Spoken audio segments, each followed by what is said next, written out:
আসসালামু আলাইকুম। বাটিকের ফ্রি প্রশিক্ষণ কোর্সের প্রথম ক্লাসে আমি এমনভাবে সাজিয়েছি যে আপনারা যদি ফুল ভিডিওটি দেখেন তাহলে বাটিক নিয়ে আপনাদের কনসেপ্ট অনেকটাই ক্লিয়ার হয়ে যাবে।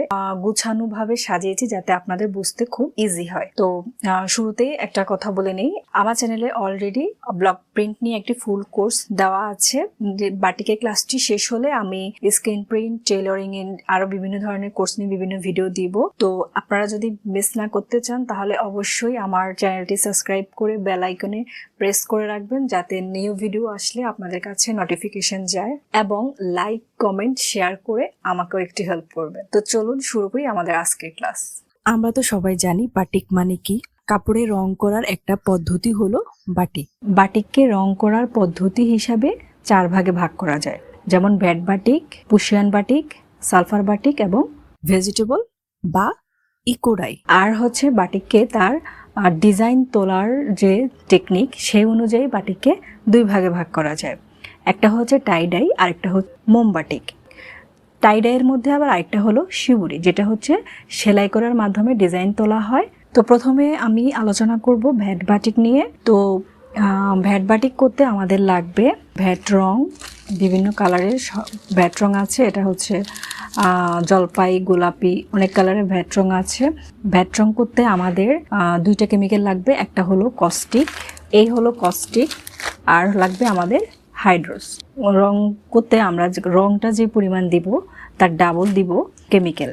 যেমন রং যদি আমরা 1 তোলা নেই তাহলে আমরা কস্টিক দিব 2 তোলা এবং হাইড্রোজও নিব 2 তোলা। এছাড়া আমি যখন এগুলো নিয়ে ডিটেল আলোচনা করব যে কোন রং টেকসই হয়, কোন রং হয় না, বা টেকসই করার পদ্ধতি কি, বা কোন সময় আমরা কোন কালারটা করব, এগুলো সব আপনাদের সাথে ডিটেল আলোচনা করব। তো আপনারা অবশ্যই চ্যানেলটি সাবস্ক্রাইব করে পাশে থাকবেন।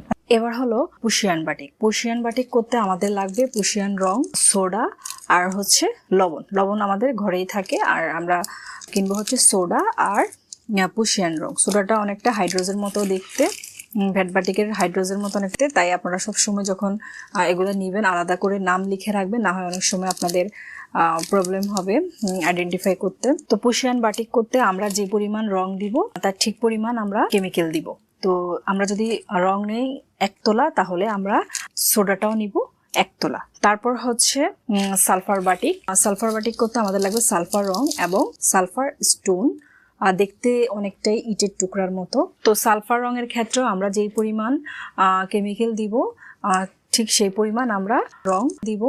এরপর হচ্ছে আমাদের ইকো বাটিক বা ইকো প্রিন্ট যেটাকে বলে, বা ন্যাচারাল বাটিক। সেটা হচ্ছে আমরা ন্যাচারাল বিভিন্ন প্রোডাক্ট থেকে কালেক্ট করি, যেমন ডালিমের খোসা, পেঁয়াজের খোসা, খয়ের, এগুলাকে বয়েল করে রংটা কালেক্ট করা হয় এবং ওটা বিভিন্ন পদ্ধতিতে করা হয়। এবং এটার জন্য আমাদের লাগবে হচ্ছে ফিটকিরি, ভিনেগার, সোডা অ্যাশ। তাহলে আমাদের রঙের পদ্ধতিতে হচ্ছে 4টা। এবার আসি আমরা ডিজাইন তোলার যে সিস্টেম সেই অনুযায়ী এটা 2 ভাগে, টাইডাই এবং মোমবাটি। আচ্ছা, মোমবাটিকে করতে আমাদের লাগবে, এখানে দেওয়া আছে সাদা মোম, এটাকে লাল মোম বা মধু মোম বলে, আর এটা হচ্ছে রজন। তো এটা নিয়ম হলো আমরা সাদা মোম যে পরিমাণ নিব তার হাফ নিব মধু মোম এবং তার হাফ নিব রজন। তো মোম বাটিকটা মূলত হচ্ছে এটা ডিজাইন ক্রিয়েট করার প্রক্রিয়া। যেমন আমরা একটা কাপড়ে যে মোমটা দিয়ে একটা সাইড ঢেকে দিব বা একটা ফুল এঁকে এটা মোম দিয়ে ঢেকে দিব, দেন চারপাশে তারপর এটাকে যে কোনো একটা রঙে ডুবাবো, হয়তো বা এটা হতে পারে পুশিয়ান রং বা ভ্যাট রং, যে কোনো রং, যে কোনো টাইপসের রঙে ডুবাবো, তাহলে আমাদের মোমবাটিকটা হয়ে যাবে। তো কোন রঙে আসলে মোমবাটিকটা ডুবানো যাবে, কোন বাটিকে যাবে না, বা কোনটা টেকসই। তো আজকের ক্লাস এই পর্যন্তই, দেখা হবে নেক্সট ক্লাসে। ভালো থাকবেন সবাই, আল্লাহ হাফেজ।